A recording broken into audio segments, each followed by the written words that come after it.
Okay, so this is lesson 2 on weather and climate, and have a look at that. Beautiful. No cricket nets up yet, which is a shame.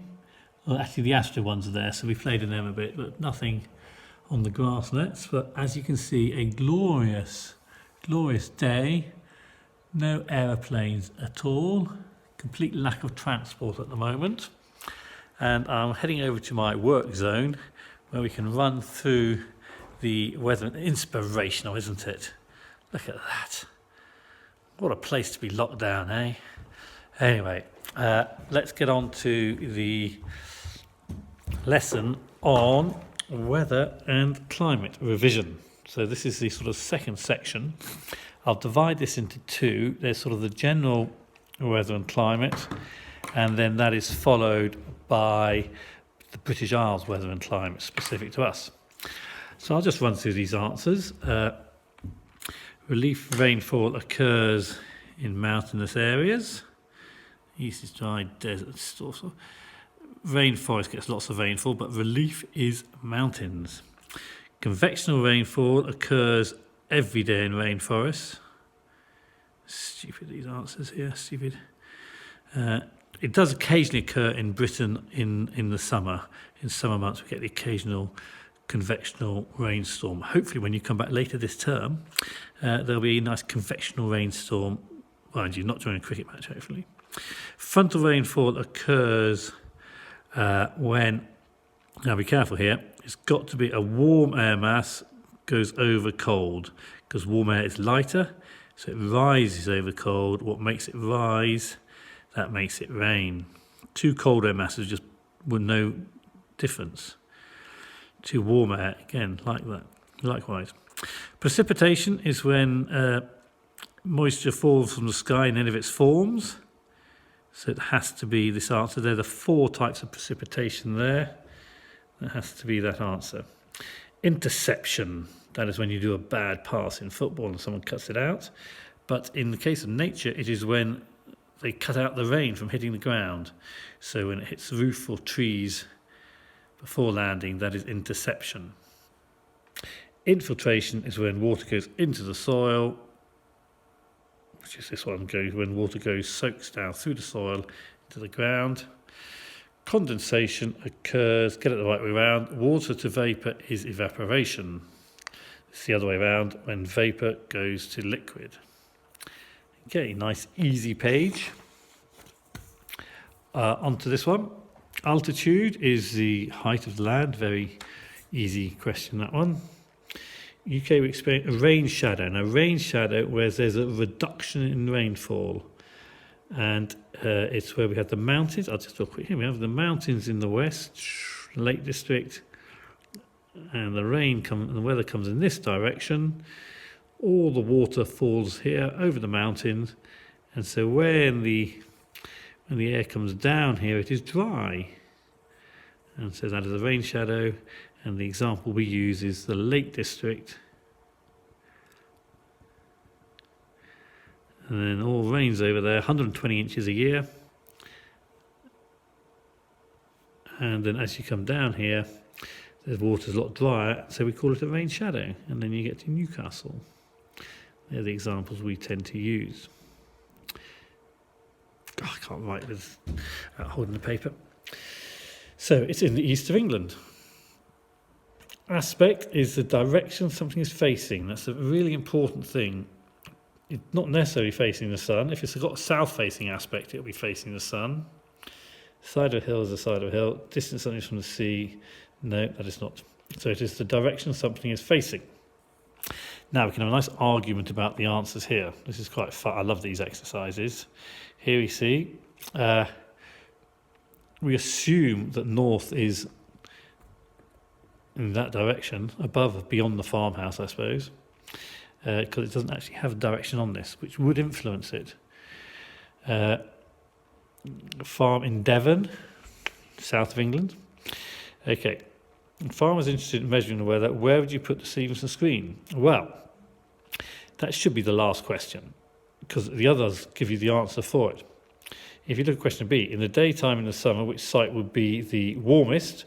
Well, that would be site 3, because of the tarmac. And remember this, all these questions about in the daytime, in the summer. That sort of question. So it's the tarmac because tarmac absorbs heat. Which site would be the windiest? Well, that would obviously be on the top of the hill because of the prevailing wind. Which site would be the coldest? Well, that would be in the woodland because if you're down here, and don't forget, it's in the daytime in summer, and so you're in the shade, and the moisture from the tree makes it damp. Therefore, that leaves us with site number 4 as the best place for the Stevenson screen because it's no heat here, nothing blocking it, clear, open skies. It will be able to record temperatures and rainfall accurately. Okay, over to page 12. Yeah, I was being lazy here, so I expect you were as well. Come on. Diagram of relief rainfall, put the labels on. Evaporation. I added in rises because it should say air. It should have had air rises in here, and they didn't. So anyway, I added that in. And then the air rises. It then cools, condenses in the cloud, and then the precipitation here, rainfall. And sure enough, here we have the rain shadow over in the east, as we discussed a moment ago. Describe and explain how 2 of the following affect the climate of the British Isles.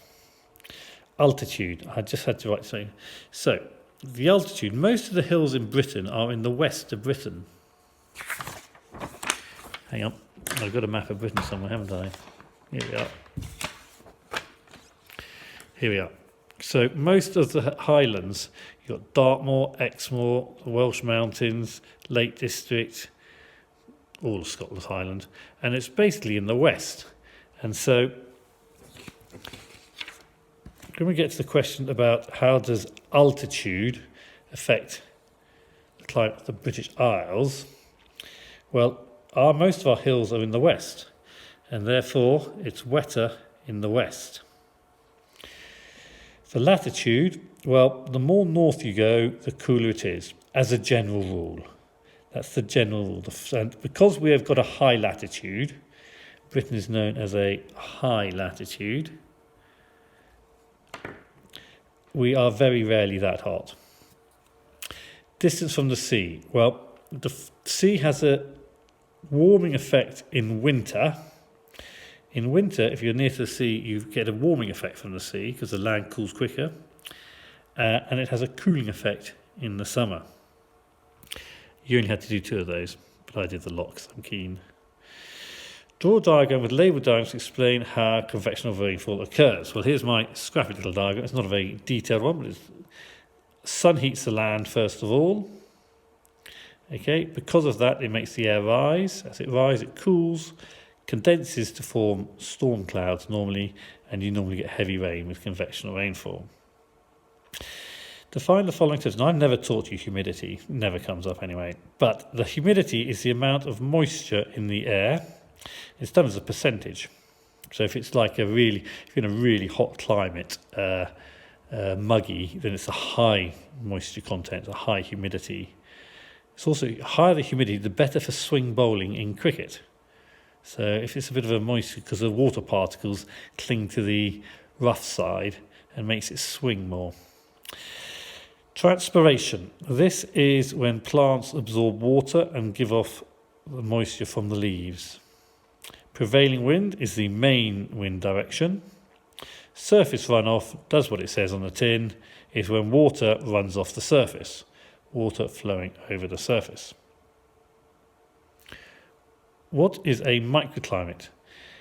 It's a climate of a small area, but you should add in there different to its surroundings. The whole point of different to its surroundings. Okay, the whole point of microclimate is that it's a unique climate of that little area.